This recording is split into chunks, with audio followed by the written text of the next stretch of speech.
Friends, welcome to Kavya Nayana cooking channel. ನಾನು ಸುಷ್ಮಾ. ಬನ್ನಿ, ಇವತ್ತು ಮಾವಿನ ಹಣ್ಣನ್ನ ಬಳಸಿ ನಾನು ಪಾಯಸನ ಮಾಡಿ ತೋರಿಸ್ತಾ ಇದ್ದೀನಿ.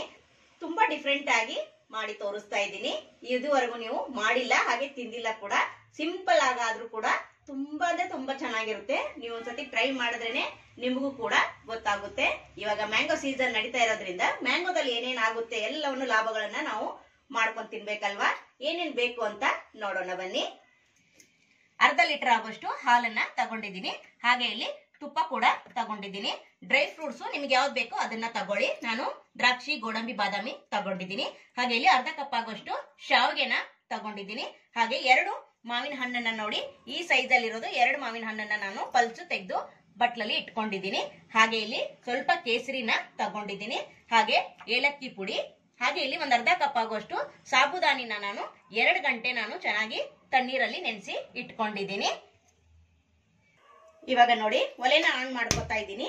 ಹಾಗೆ ಇಲ್ಲಿ ಸಾಬುದಾನಿನ 1 ಕುದಿ ಬರೋವರೆಗೂ ಚೆನ್ನಾಗಿ ಇಲ್ಲಿ ಕುದಿಸ್ಕೊಳ್ಳೋಣ. ಲೋ ಫ್ಲೇಮ್ ಅಲ್ಲೇನೆ ಒಂದ್ 2 ನಿಮಿಷ ಕುದಿಸ್ಕೊಳ್ಳಿ ಸಾಕು. ಯಾಕಂದ್ರೆ ಚೆನ್ನಾಗಿ ನೆನೆದಿದೆ. ಒಂದ್ 2 ನಿಮಿಷ ಕುದಿಸ್ಕೊಂಡ್ರೆ ಇನ್ನೂ ಚೆನ್ನಾಗಿ ಬೆಂದೋಗುತ್ತೆ. ಮತ್ತೊಂದು ಒಲೆ ಮೇಲೆ ಕಡಾಯಿನ ಬಿಸಿ ಇಟ್ಕೊಂಡಿದ್ದೀನಿ. ಹಾಗೆ ಇಲ್ಲಿ ತುಪ್ಪನ ಸೇರಿಸ್ಕೊಳ್ಳೋಣ. ನಿಮ್ಗೆ ಎಷ್ಟು ಬೇಕೋ ನೋಡ್ಕೊಂಡು ತುಪ್ಪನ ಸೇರಿಸ್ಕೊಳ್ಳಿ. ನಾನು ಒಂದ್ 2 ಟೇಬಲ್ ಸ್ಪೂನ್ ಅಷ್ಟು ತುಪ್ಪನ ಸೇರಿಸ್ಕೊಂಡು ತುಪ್ಪದಲ್ಲಿ ನಾವೀಗ ಡ್ರೈ ಫ್ರೂಟ್ಸ್ ನೆಲ್ಲ ಹುರ್ಕೊಳ್ಳೋಣ. ತುಂಬಾ ಅಂದ್ರೆ ತುಂಬಾ ಚೆನ್ನಾಗಿರುತ್ತೆ. ಇದು ಡಿಫ್ರೆಂಟ್ ಆಗಿ ನಾನು ಪಾಯಸನ ನಿಮಗೆ ಮಾಡಿ ತೋರಿಸ್ತಾ ಇದ್ದೀನಿ. ನಿಮ್ಗೆ ಇದುವರೆಗೆ ಗೊತ್ತಿಲ್ಲ, ಹಾಗೆ ತಿಂದಿಲ್ಲ ಕೂಡ. ನೋಡಿ, ಒಂದ್ಸತಿ ಟ್ರೈ ಮಾಡಿ, ನಿಮ್ಗೆ ಗೊತ್ತಾಗುತ್ತೆ ಎಷ್ಟು ರುಚಿ ಅಂದ್ರೆ ಅಷ್ಟು ರುಚಿಯಾಗಿರುತ್ತೆ.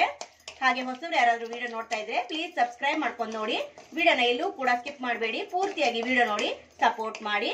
ನಮ್ಮ ವಿಡಿಯೋಗಳು ನಿಮ್ಗೆ ಏನಾದ್ರೂ ಯೂಸ್ಫುಲ್ ಆದ್ರೆ ನಿಮ್ಮ ಫ್ಯಾಮಿಲಿ ಫ್ರೆಂಡ್ಸ್ಗೆಲ್ಲ ಶೇರ್ ಮಾಡಿ. ಆದಷ್ಟು ನಾನು ಸಿಂಪಲ್ ಆಗಿ ರೆಸಿಪೀಸ್ ನ ತೋರಿಸ್ಕೊಡ್ತಾ ಇದ್ದೀನಿ. ಡ್ರೈ ಫ್ರೂಟ್ಸ್ ಎಲ್ಲ ಹುರಿದಿದ್ದಾಗಿದೆ. ಈಗ ನಾನು ಶಾವ್ಗೆನ ಸೇರಿಸ್ಕೊತಾ ಇದ್ದೀನಿ. ಯಾವ್ದಿದೆಯೋ ನಿಮ್ಮ ಹತ್ರ ಅದೇ ಶಾವ್ಗೆನೆ ಸೇರಿಸ್ಕೊಳ್ಳಿ. ಇದೇ ಬೆಂತವೇನಿಲ್ಲ. ಮನೇಲಿ ಮಾಡಿಟ್ಕೊಂಡಿರೋ ಶಾವ್ಗೆ ಕೂಡ ಇರುತ್ತೆ. ಇದು ನಾನು ಅಂಗಡಿಲಿ ತಂದಿರೋ ಶಾವ್ಗೆ. ಇದನ್ನ ನಾನು ಒಂದ್ ಅರ್ಧ ಕಪ್ ಅಷ್ಟು ಹಾಕೋತಾ ಇದ್ದೀನಿ. ಇಷ್ಟೇ ಹಾಕೋಬೇಕಂತೇನಿಲ್ಲ, ನೀವು ಜಾಸ್ತಿ ಕೂಡ ಮಾಡ್ಕೋಬಹುದು. ತುಂಬಾ ಅಂದ್ರೆ ತುಂಬಾ ಚೆನ್ನಾಗಿರುತ್ತೆ. ಮಾವಿನ ಹಣ್ಣನ್ನ ಬಳಸ್ತಾ ಇರೋದ್ರಿಂದ ತುಂಬಾ ಅಂದ್ರೆ ತುಂಬಾ ಟೇಸ್ಟಿಯಾಗಿತ್ತು. ನೀವು ಕೂಡ ಒಂದ್ಸತಿ ಟ್ರೈ ಮಾಡಿ ನೋಡಿ. ಮಕ್ಕಳಿಗೆ ಈ ತರ ವೆರೈಟಿಯಾಗಿ ಮಾಡಿಕೊಟ್ರೆ ತುಂಬಾ ಚೆನ್ನಾಗಿ ತಿಂತಾರೆ. ನೋಡಿ, ಇವಾಗ ಚೆನ್ನಾಗಿ ಬ್ರೌನ್ ಕಲರ್ ಬರೋವರೆಗೂ ನಾವು ಇದನ್ನ ಲೋ ಫ್ಲೇಮ್ ಅಲ್ಲೇನೆ ತುಪ್ಪದಲ್ಲಿ ಹುರ್ಕೋಬೇಕು. ನಾನೊಂದು ಚಿಕ್ಕದು ಮಿಕ್ಸಿ ಜಾರ್ನ ತಗೊಂಡಿದ್ದೀನಿ. ಈಗ ನಾನು ಮ್ಯಾಂಗೋನ ಇದ್ರೊಳಗಡೆ ಹಾಕೊಂಡು ನೈಸ್ ಆಗಿ ಪೇಸ್ಟ್ ಮಾಡ್ಕೊಂಡು ಬರ್ತೀನಿ. ನೀರೇನು ಹಾಕೋದ್ ಬೇಡ. ಇಲ್ಲಿ ಪ್ಯೂರಿನ ನೈಸ್ ಆಗಿ ಮಾಡ್ಕೊಂಡು ಬರ್ಬೇಕು. ನೋಡಿ, ಇವಾಗ ಶಾವ್ಗೆ ಚೆನ್ನಾಗಿ ಹುರಿದಿದ್ದಾಗಿದೆ. ಒಂದೊಳ್ಳೆ ಕಲರ್ ಬಂದಿದೆ. ಇಷ್ಟು ಹುರಿದ್ರೆ ಸಾಕಾಗುತ್ತೆ. ಈಗ ನಾನಿಲ್ಲಿ ಒಂದ್ ಅರ್ಧ ಲೀಟರ್ ಆಗುವಷ್ಟು ಹಾಲನ್ನ ಸೇರಿಸ್ಕೊತಾ ಇದ್ದೀನಿ. ಹಾಲು ಕೂಡ ಅಷ್ಟೇ, ನಿಮ್ಗೆ ಎಷ್ಟು ಬೇಕೋ ನೋಡ್ಕೊಂಡು ಸೇರಿಸ್ಕೊಳ್ಳಿ. ಅರ್ಧ ಹಾಲು ಅರ್ಧ ನೀರನ್ನು ಕೂಡ ನೀವು ಸೇರಿಸ್ಕೋಬಹುದು. ನೋಡಿ, ಈಗ 1/4 ಕಪ್ ಆಗುವಷ್ಟು ಸಕ್ಕರೆನ ಸೇರಿಸ್ಕೊತಾ ಇದ್ದೀನಿ. ನಾವಿಲ್ಲಿ ಮಾವಿನ ಹಣ್ಣನ್ನು ಕೂಡ ಸೇರಿಸ್ಕೋಬೇಕಲ್ವಾ, ಅದಕ್ಕೋಸ್ಕರ ಸ್ವೀಟ್ ಎಷ್ಟಿದೆಯೋ ನೋಡ್ಕೊಂಡು ನೀವು ಸಕ್ಕರೆನ ಸೇರಿಸ್ಕೊಳ್ಳಿ. ಹಾಗೆ ಸ್ವಲ್ಪ ಕೇಸರಿ ದಳನ ಹಾಕೋತಾ ಇದ್ದೀನಿ. ಹಾಗೆ ಏಲಕ್ಕಿ ಪುಡಿ ಕೂಡ ಸೇರಿಸ್ಕೊತಾ ಇದ್ದೀನಿ. ಹಾಗೆ ಚೆನ್ನಾಗಿ ಒಂದ್ಸತಿ ಮಿಕ್ಸ್ ಮಾಡ್ಕೊಂಡು ಒಂದೇ ಒಂದು ಕುದಿ ಬಂದ್ರೆ ಸಾಕಾಗುತ್ತೆ. ಹಾಗೆ ಇಲ್ಲಿ ಚೆನ್ನಾಗಿ ಮಿಕ್ಸ್ ಮಾಡ್ಕೊಳ್ಳೋಣ. ಶಾವ್ಗೆ ಇಲ್ಲಿ ಹಾಲಲ್ಲಿ ಚೆನ್ನಾಗಿ ಕುದಿಬೇಕು. ಅಲ್ಲಿವರೆಗೂ ನಾವು ಲೋ ಫ್ಲೇಮ್ ಅಲ್ಲೇನೆ ಒಂದ್ 5 ರಿಂದ 10 ನಿಮಿಷ ನಾವು ಚೆನ್ನಾಗಿ ಶಾವ್ಗೆನ ಕುದಿಸ್ಕೊಳ್ಳೋಣ. ನೋಡಿ, ಇವಾಗ ಶಾವ್ಗೆ ಒಂದ್ 10 ನಿಮಿಷ ಚೆನ್ನಾಗಿ ಬೇಯಿಸ್ಕೊಂಡಿದ್ದೀನಿ. ನೋಡಿ, ಇಷ್ಟು ಬೇಯಿಸ್ಕೊಂಡ್ರೆ ಸಾಕಾಗುತ್ತೆ. ಇವಾಗ ಇದಕ್ಕೇನೆ ನಾನು ನೆನೆಸಿ ಹಾಗೆ ಬೇಯಿಸಿ ಇಟ್ಕೊಂಡಿರೋ ಸಾಬುದಾನಿನ ಕೂಡ ಇವಾಗ ಸೇರಿಸ್ತಾ ಇದ್ದೀನಿ. ಆಲ್ರೆಡಿ ನೆನೆದಿರೋದ್ರಿಂದ ಒಂದೇ ಒಂದು ಕುದಿ ಬಂದ್ರೆ ಸಾಕು. ಒಲೆನ ಆಫ್ ಮಾಡ್ಕೊಂಡ್ ಬಿಡಬಹುದು. ನೋಡಿ, ಇವಾಗ ಚೆನ್ನಾಗಿ ಮಿಕ್ಸ್ ಮಾಡ್ಕೊಂಡು ಒಂದು ಕುದಿ ಬಂದ್ರೆ ಸಾಕು. ಈಗ ಒಲೆನ ಆಫ್ ಮಾಡ್ಕೊಂಡ್ ಬಿಡಬಹುದು. ಸಾಬುದಾನಿ ಹಾಕಿದ್ಮೇಲೆ ಒಂದೇ ಒಂದು ಕುದಿ ಬಂದ್ರೆ ಸಾಕಾಗುತ್ತೆ.